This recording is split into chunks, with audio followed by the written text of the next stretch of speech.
Hello and welcome back to 9394, a music podcast with Travis Roy.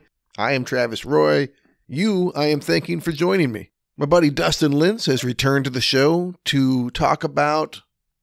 Oh man, what can I fucking say? What can I say about Diary, the 1994 trend-setting classic from Sunny Day Real Estate? I mean, Dustin and I spent a good 40 minutes or so trying to do our best, our level best, to try and impart to our listeners just how much this album means to both of us. I don't know that we succeeded, but we certainly tried. I had a big scare after recording with Dustin. When I closed out our Zoom meeting, it didn't record properly, and I was able to dig it up in a different spot, like a backup recording. I wasn't able to separate the tracks like I ordinarily would to get in there and get rid of like throat clearings and that kind of stuff, but I'm just glad that the recording still exists. So here it is. Check it out. Me and Dustin talking this monster of a fucking album, Diary.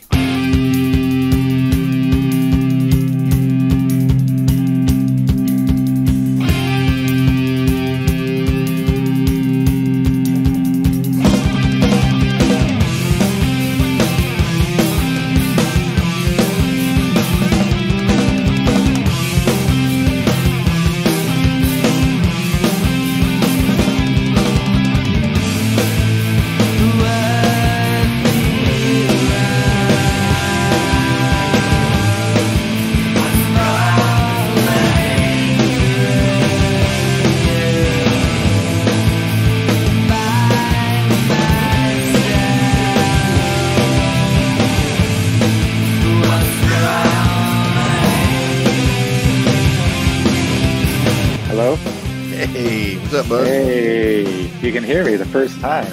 No technical difficulties. We can just go straight into it. Look at us. We've grown. I have to warn you, my cats are like in the middle of having a Royal Rumble right now. So like, there might be some interruptions.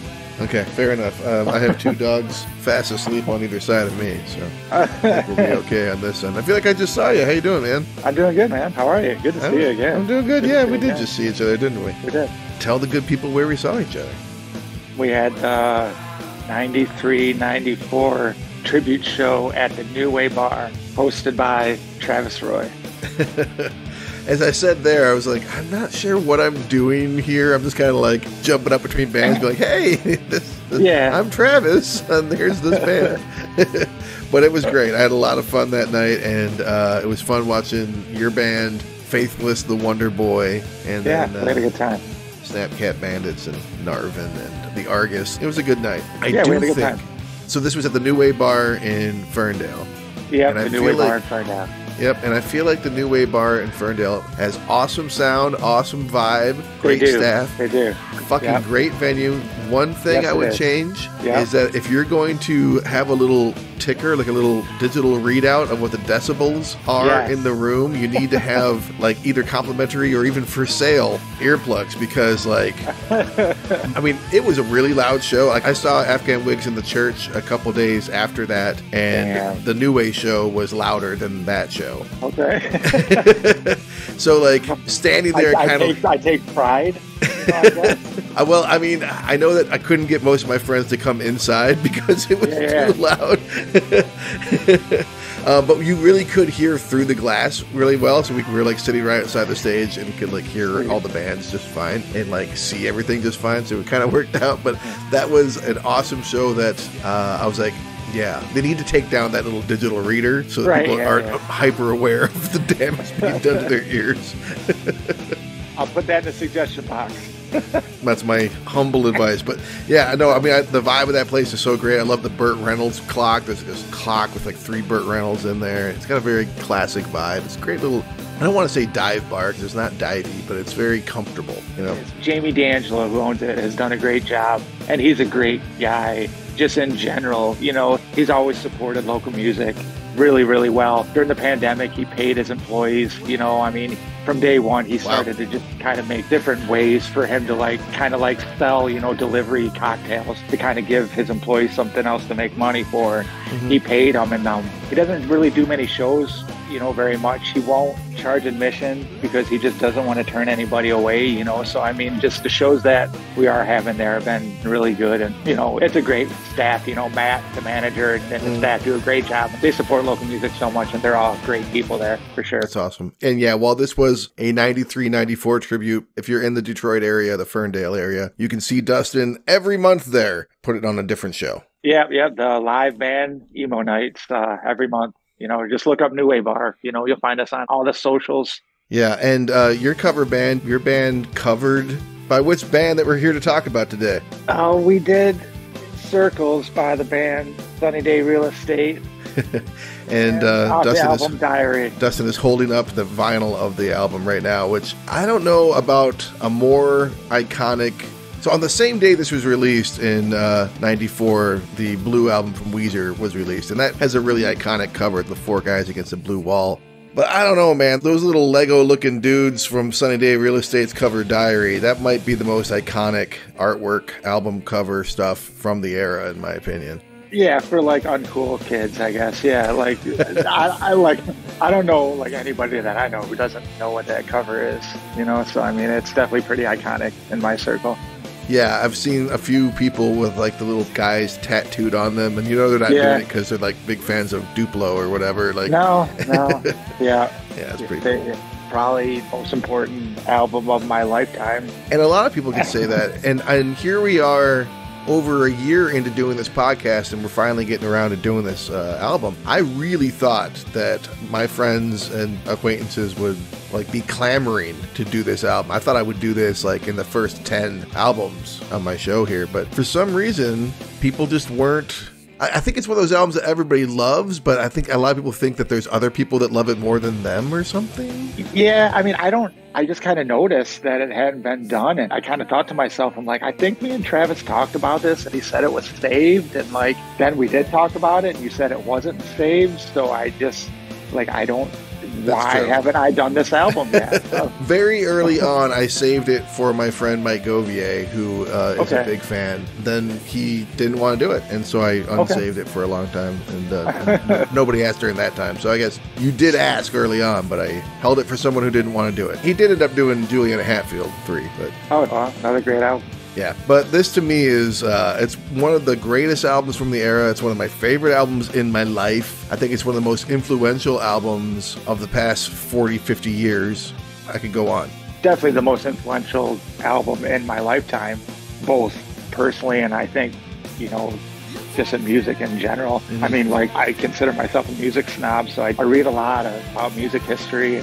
I am a historian by heart, and I'm a musician, and I've dived big time into the emo genre, and it really is. There are different bands that you can say were the first and stuff like that. I mean, they had contemporaries. There was Jawbreaker at the time, I also love and stuff like that. But what went forward and what became of emo, it's the blueprint. I mean, it's right off the bat, the first two songs. Just the emo blueprint, those two. You put those two in a blender. If you were to tell anybody what is emo music, you put on Seven and In Circles, and you can tell them that's emo.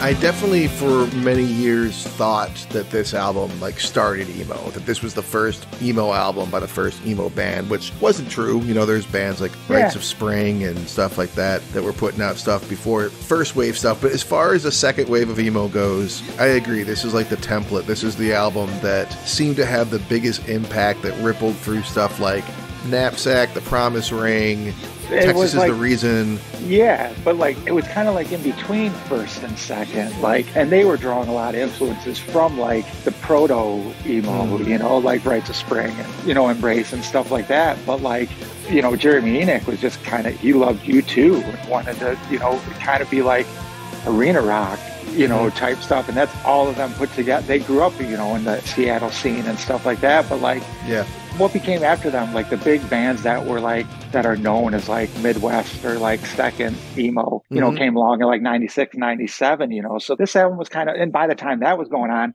they were breaking up and then releasing albums that weren't emo at all. They were kind of interested in kind of being, you know, writing, I don't know, more like Led Zeppelin type albums, you know, with a falsetto singer, you know. So they were kind of just like in the middle. They weren't really like what became of Midwest emo really wasn't, that was like jangly guitars and like, you know, nerdy kids talking about, you know, not getting laid, you know. It wasn't like these power chords, you know, and like poetic vocals. It doesn't seem to me that they got stuck on their sound while everyone else did. As you say, there's like many bands in the late 90s, early 2000s were kind of aping off this album in a way. But you're right, they progressed. They moved on ahead into different kind of feels and vibes. But as far as this album goes, if you had to pick, what's your favorite song on this album? I mean, it has to be, I mean, I hate to be the guy, but it has to be In Circles.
No other, I mean, that's the emo template. I mean, it's like, yeah, there are other bands, you know, around, and they had contemporaries, you know, the punk emo, the Sam I Ams, and the, you know, the Jawbreaker and stuff like that. But like, what became emo, it's the template, you know. I kind of figured you might choose that since this was the song that you covered the other night. It's an incredibly, I don't want to keep saying the word iconic, but it is perhaps the most iconic standout song on the album. I don't know if that's my personal favorite, but it's probably the song that most people think of, either that or Seven, when they think of the album. And it's just very much, yeah, you can hear it for decades. The reverberations of that song, the impact it had on people's songwriting styles. Well, it was just, like I said, it was the template, you know, the slow verse, you know, the call and response, you know, shouting vocals, you know, you know, just everything, you know, just the emotional lyrics. I've been listening to this album a lot lately, and you can listen to every single song, and every single song has like that catchphrase, that emo catchphrase.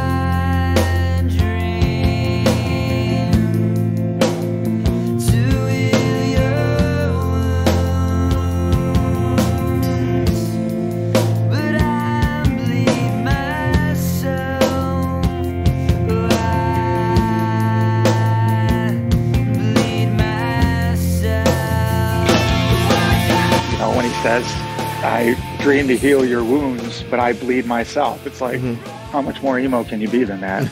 That's pretty fucking emo. But one of the great things about Jeremy Enoch, now you can understand that line just fine, but one of the big impacts that he had on me as a vocalist, and I know you're a vocalist as well, and I bet he influenced you, is that Jeremy Enoch taught me that what I'm saying really doesn't matter. I do, of course, want to like write good lyrics, and I want people to hear them whenever possible, but I don't need to emphasize like the feeling of what I'm doing, the raw emotion of the human voice just kind of doing whatever, using it like an instrument. That was always a big takeaway for me from this album specifically. Yeah, I hate to be the guy who keeps on saying emo, but like that's what it is. When you can just mumble, and like your mumbles and like you mumbling syllables. Us growing up, we didn't have the lyrics right in front of us, we didn't know exactly what he was saying. So we just heard the mumbles and the syllables, but we were still we felt all that, so he's writing these lyrics, but he's not being cognizant about pronunciating every single one correctly, because like just his sounds and just the sounds that are coming out of his mouth are emotional enough that you get it. You get the emotion behind the music. It's emo music, it's drums, bass, guitar, and vocals. It is another instrument. I do think In Circles demonstrates the power of Dan Horner's backing vocals. This is the only album that he does backing vocals on, and I personally think that he should have kept doing it all along, because that call and response that you're talking about, I think that really works with a voice that's different from Jeremy Enig's, and I think that Horner did really good backing vocals on this song. That was kind of the thing. So when they started out, Jeremy Enig's wasn't part of the band, and they were just a three-piece, and they didn't like how Dan was singing. So like William was like, well, I got this young buddy from high school, he's a good singer. And then they brought in Jeremy, and so you hear songs that like, because they're totally two different songwriters, Jeremy Enig's and Dan Horning. I heard some of the original songs from the original Sunny Day Real Estate, and they were more chaotic and more like him kind of like shouting. And you wonder like the direction of the band, it would have been totally different without bringing this guy who had this kind of like, Jeremy Enig's favorite bands were like Yes and like Rush and, stuff like that. And U2. So you can hear it. You can hear that. Yeah. And he brought that kind of like arena rock sound, but like with a singer-songwriter mentality, and the vulnerability of like a singer-songwriter type.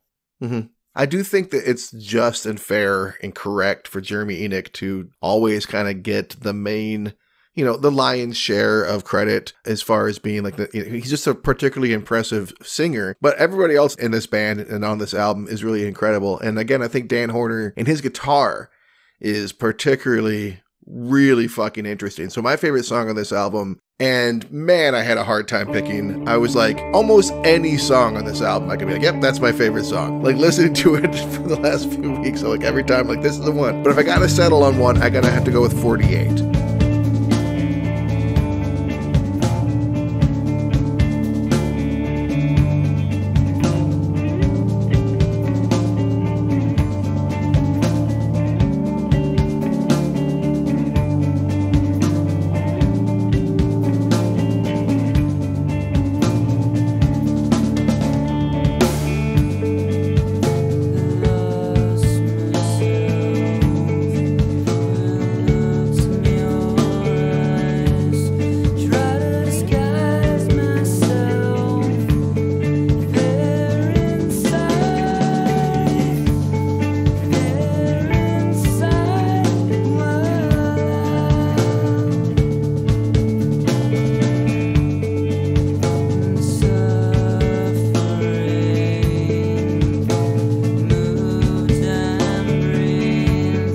In part because of the guitar work and the way that's structured and just the kind of like weird time signatures. I've always loved the kind of experimentation with time signatures and kind of like playing in the off notes almost. And when all the music drops out, it's just guitar. And it kicks back in. Chorus part. Oh man, I just want to fucking just go crazy every time I hear that.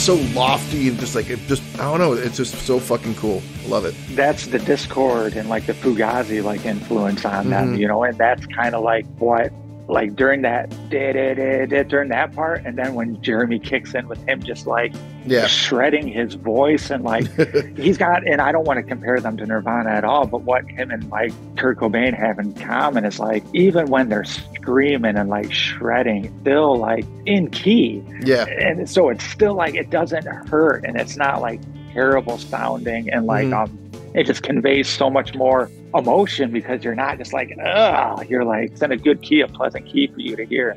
Yeah, that's the word, emotion. And that's that's these guys for sure.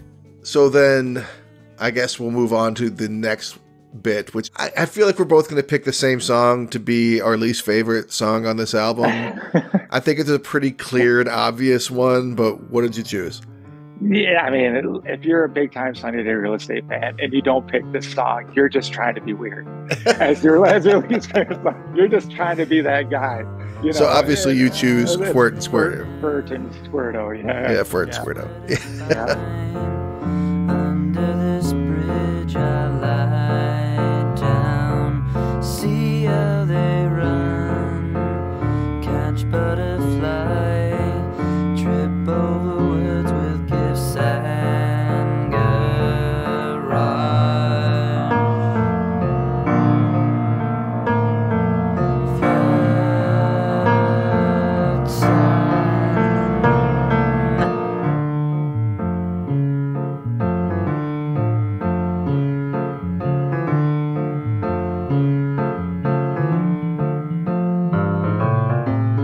Although I will say, when I saw them last year, they played like they didn't have a piano with them, I don't think, but they must have on guitar. They must have played like the opening bit of Flirt and Squirto at one point, and the crowd went nuts. They didn't end up playing the whole song, but even they kind of laughed and went like, "Oh, you guys like this song?" We're like, "Yeah," because even if it's my least favorite on the album, which it is, I have incredible affection and nostalgia for it. Yeah, I mean, it's short enough that I don't get up and, hit skip. Yeah, it's mercifully short. It's a weird little interlude, you know? Yeah, it's kind of like, it's, the interlude between the first half of the album and the second half, I guess. Sort of, yeah. It's disjointed and a little jarring, but that's something that they kind of want to do a lot of the time, and it works really well. But you kind of also have to respect Flirt and Squirto, because it's like, they're making the music that they want to make. It's really apparent. This is a debut album, and they're not trying to do anything but make the music that they think is good. And Flirt and Squirto is not something that most people listen to. Like, I can only imagine the producers over at Sub Pop being like, could we maybe lift this one out of the album? But they did what they want to do. Good on them for putting it on there. It's different and stuff. And that shows kind of like all their contemporaries, especially around that time, were like writing albums with like singles on it. And like these guys weren't interested in that. They were taking like the arena rock approach, where they were keeping like the album in mind. They were writing albums. They weren't like writing singles, Yeah. What about an underrated song? Underrated song, it had The Blankets Were the Stairs.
Yeah, that song's not a song that people talk about very much, but it is pretty great.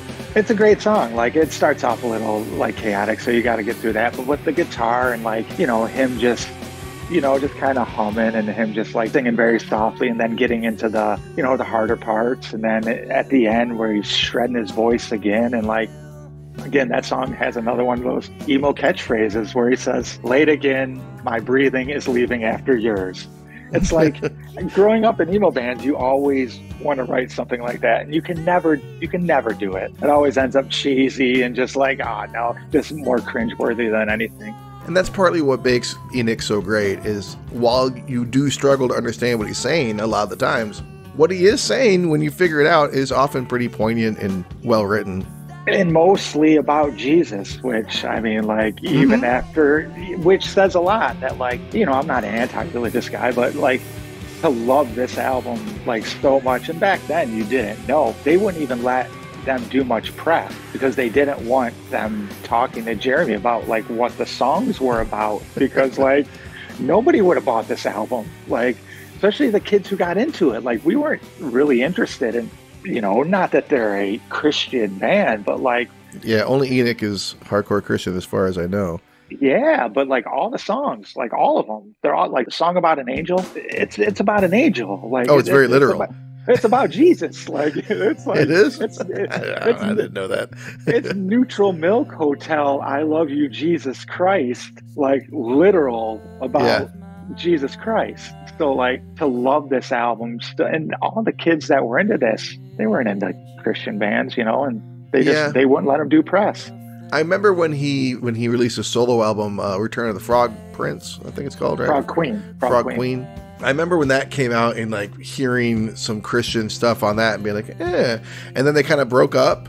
And like, I remember hearing about that then, but even to this day, every song on Diary could be a fucking hymn as far as I know. Yeah. But I don't hear it. I don't hear it at all. It's like, it's completely meaningless to me, which I am grateful for, because if it was overt, I would kind of struggle with it a little bit. Well, it is really overt. Like, if you're going with that kind of mindset, it is really overt. But like, I think that's where, like, growing up, not being able to understand a lot of lyrics and like getting a feel for it. You say growing up. I mean, I still don't understand the fucking lyrics, so I'm going to have to disagree with you. I don't think it's very overt. I mean, maybe if you know if you look up the lyrics and know what he's saying, and you know that he's a Christian and you go looking for it, then yeah, maybe it's pretty obvious there.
For me, I've always been the kind of person that I had the same problem with Lagwagon's Hoss when I talked about that. There are some albums that I love so much that are also such complete albums that I never really even bothered learning the song names half the time, because I would just press play and listen to the whole album and be like, oh yeah, that's track 3, that's track 5, whatever. That's kind of how it's always been with this album for me, is that like it all just kind of washes over me at once, that 1 hour.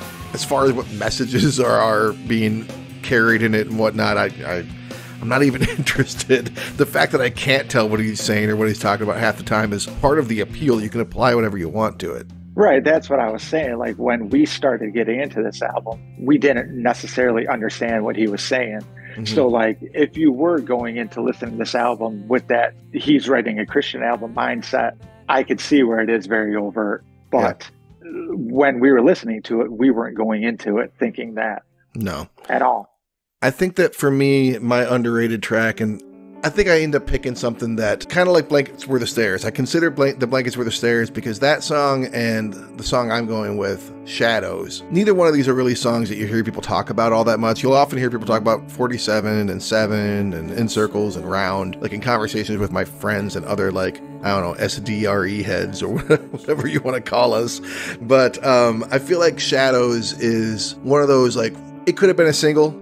It's a really just solid, straightforward song that if it had been earlier in the album, it probably would have been as iconic to people as maybe the first 2 tracks even, you know, because the guitar work and everything is just all so fluid and cohesive. When the shadows drag us out of returns,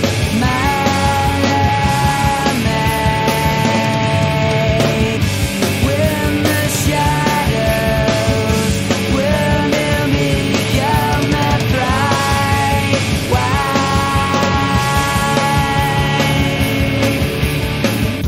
When the shadows wag the mountains for stones, look down,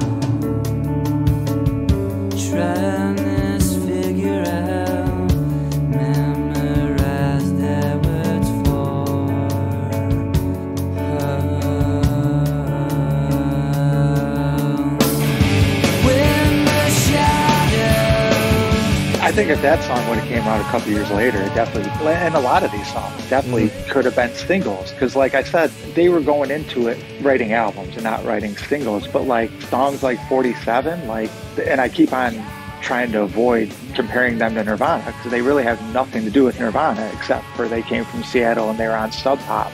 But a song like 47 with its like anthemic guitar sounds and stuff, to me it kind of reminds me of like Pearl Jam Alive mixed with like Coldplay, you know, and like songs like Shadows could have been like an Everlong, or like sounds like Round could have been, you know, like a Jimmy Eat World song, you know, I mean, later on when these things became popular, you know. Yeah. Did you ever get a chance to see them live? I did. I saw them live on this tour, and it was with Shudder to Think. It was literally one of the greatest shows I've ever seen. It was before, later in this tour, he got a little preachy on stage, and that's what led a lot to the demise. But like before he got preachy, there was like 47 people there, and you know, people were calm, people were hanging out, sitting on the floor, listening to the music. You know, where was it? It was at St. Andrews.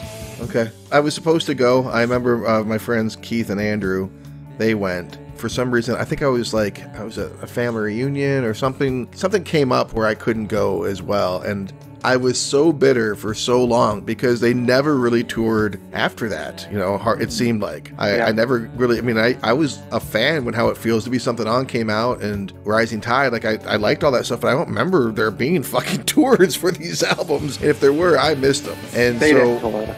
Yeah, they didn't tour for a long time, and then they finally reunited, like, I don't know, 10 years ago or something, and I bought my ticket to go see them, and my buddy got married that day, and I was in his wedding, so, like, I couldn't fucking, you know, I'm like, sorry, so have fun at your wedding, I'm gonna go see Sunny Day Real Estate.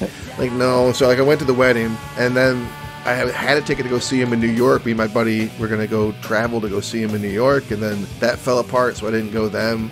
And then finally I saw them when they came through last year, and it was fucking great. It was really awesome. And do you have your ticket to see them do the reunion show for this album? I do not. I've been thinking about going. They're probably sold out, but I've been thinking about getting, you know, going on the resales. But it just, I don't know. Again, I'm old. I'm not. I can't hardly go to shows. I've been getting back into going to shows, in part from seeing them last year, because it was definitely an experience, especially since I wanted to see them for so long. And so that was really awesome. And I kind of was almost like not going to go to this coming show, the reunion, or the, I don't know what you call it, the anniversary of this anniversary album. tour. The anniversary tour. I was thinking about not going to that, but then my buddy was going, and I'm like, you know, he bought a ticket. I'm like, well, you know, why would I not go? Just because I finally saw them once. Although I do think it's a little weird that they're re-recording Diary. Have you heard about this? Yeah, I heard that they re-recorded it live. If it's a live version, because I hadn't heard that. I just heard that they were like going back in the studio and re-recorded. If it's a live version of Diary, then that makes sense to me. I know they released a live recording of it, and like I think Grendel is getting a big push now as like a single.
Is it already out? Is that I what you're believe telling me? so, yeah. I believe so. Yeah, Oh, I've shit. heard live recordings, and I've heard Grendel being pushed as like a single off of it. No shit. Yeah. Oh, live at London Bridge Studio. So it is in the Yeah. studio. And yeah, I guess it's been out for about a month. I didn't know that. I guess I'll be listening to that very soon. Very cool. Yeah. Okay. So it's live in the studio. It's live in the studio, and I think they recorded it for like a video. Mhm. You know, they got to get Stub Pop some money, you know? Hey, whatever works. Yeah, if that's good. If it's a live take on it, then I'm definitely interested for sure. Yeah, And I'll listen to it. And that Grendel would be the big release is interesting because it's definitely I not love one that of- song. I do too, but it's not the most standout on the album. No, it's not the most catchy. It's perhaps the most ethereal and kind of spacey. But It is. yeah, that's It cool. is. That's cool. Yeah. I'll be checking that out. Definitely. Anything else you want to say about Sunny Day before we move on? Since the first time, I remember it like it was yesterday. I was standing in my first apartment with my buddy Josh Kaiser, probably had some libations, and the 7 video came on 120 minutes, and that it changed my life. They didn't become my favorite band, and I really didn't get into a lot of what they did after, but like every single music related thing in my life after this album is because of this album. Yeah. You know, it like there's no other way to put it. It's the template to my musical taste, to a musical genre, to, you know, to my 20s, to bands I were in, to bands I will be in. You know, it's the template, you know. It's definitely the Sunny Day album that I have the most affection. Well, I don't know. I think their best album is How It Feels to Be Something On, personally. But this is the album that, you know, got me into them, and it's the most... Can I find another word than iconic? It's the most There is no symbolic... other word there is no other word than iconic.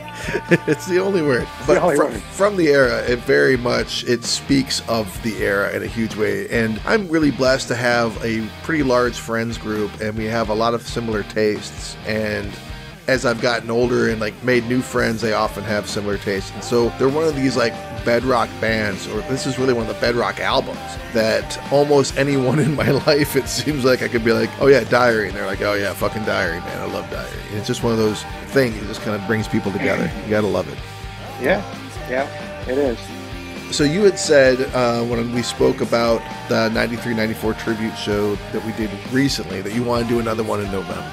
I'm working on trying to cobble together some sort of full cover band. Finding a drummer is always hard, but I want to try and get a cover band going for November or whenever it ends up being. I have news on that, Travis. Oh, what?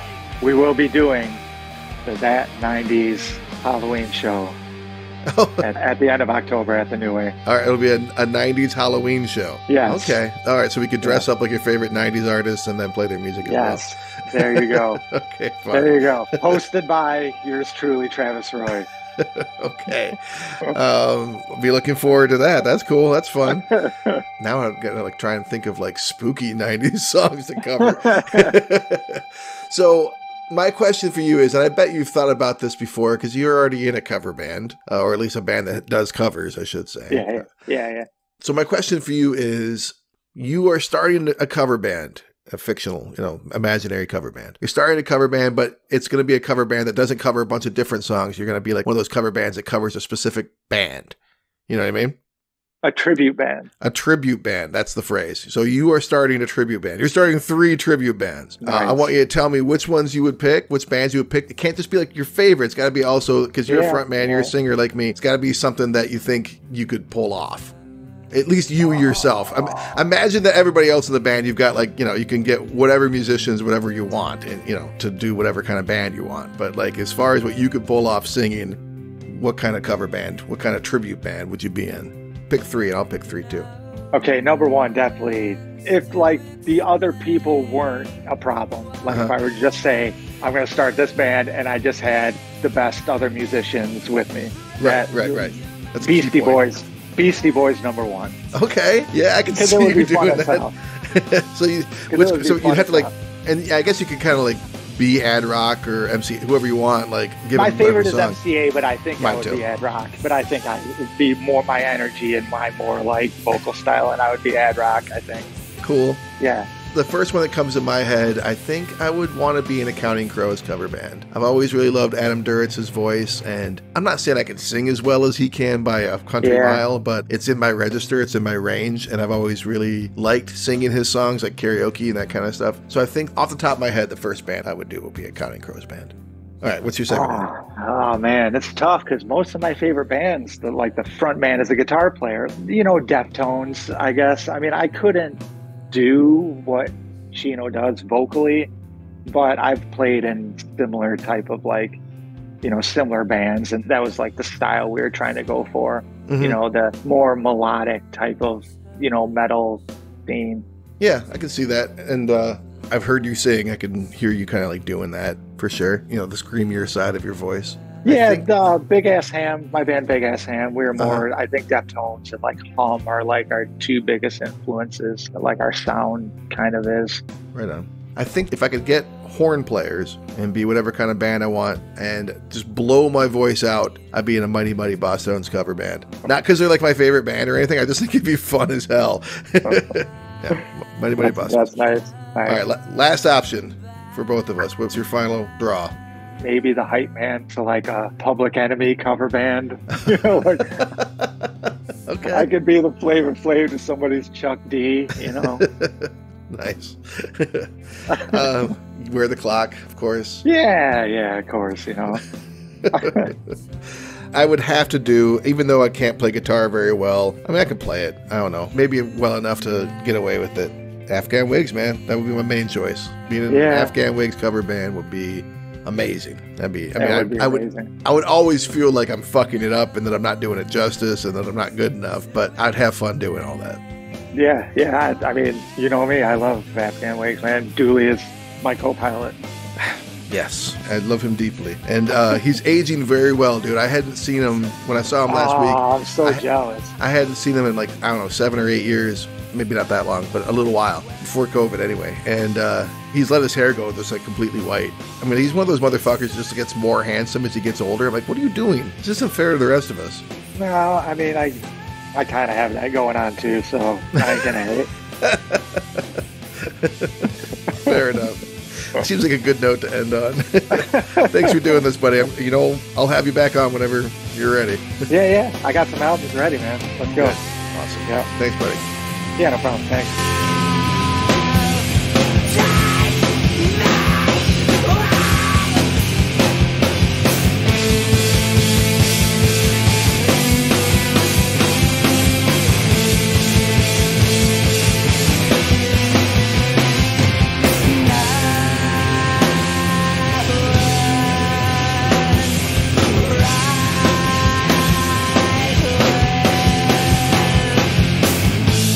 I want to thank Dustin again for coming on the show. He is such an awesome supporter of this podcast, and it means a lot to me.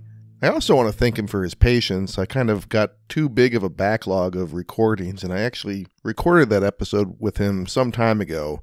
Took a little bit longer between recording and getting it out. than usual. And in that time, I can tell you I did not get a cover band ready, even remotely close to getting a cover band ready for this upcoming 93-94 show that he's got planned at the New Way Bar in Ferndale, Michigan, a hipster neighborhood of Detroit.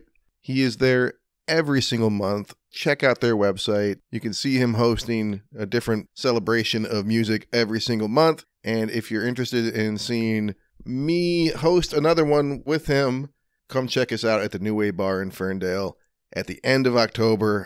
I think it's the last Saturday of October, I believe.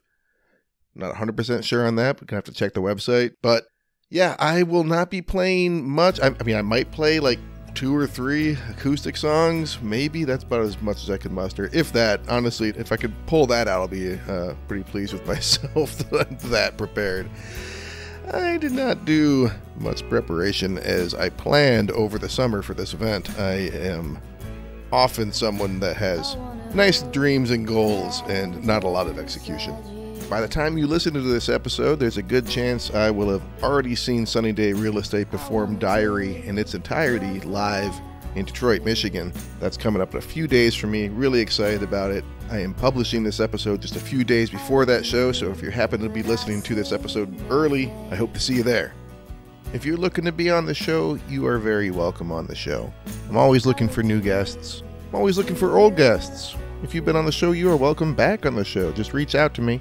And like Dustin, be patient if it takes me a while to actually get your episode edited and out the door. But if you're interested, or you know someone you think would be interested, let me know. You could do any album you want from the era. Like, why not Mazzy Star's So Tonight That I Might See? Some kind of light into your darkness.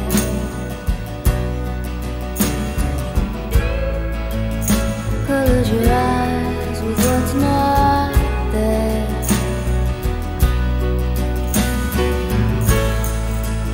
Fade into you.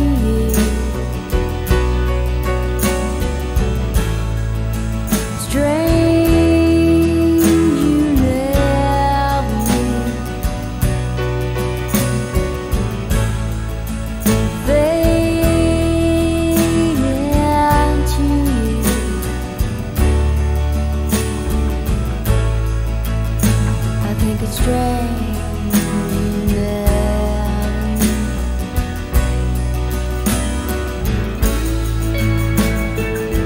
Everybody knows Fade Into You. It's a beautiful classic. There's other songs on the album too. It'd be fun to talk about it with you or some other album that you want to do. I don't care. I just want to talk about these albums. Any album from 93, 94 that isn't Cypress Hill, pretty much. Just email me at 9394podcast@gmail.com or find my page on Facebook, 9394 Music Podcast. On a personal note, I had quite a weekend celebrating the life of my friend Gwen Anderson.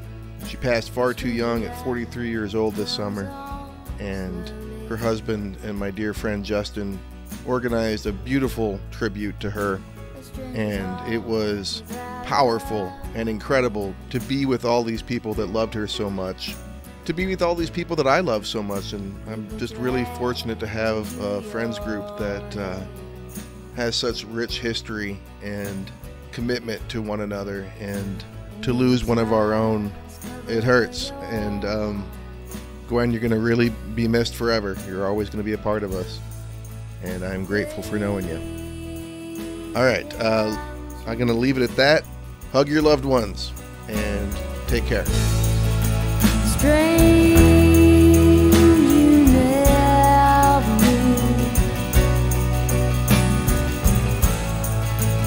Fade into you.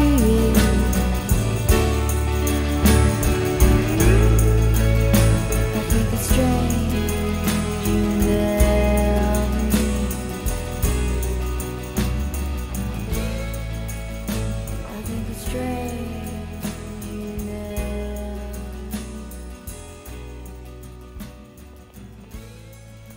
9394, a music podcast with Travis Roy, is a labor of love. It is not and never will be monetized. Please don't sue.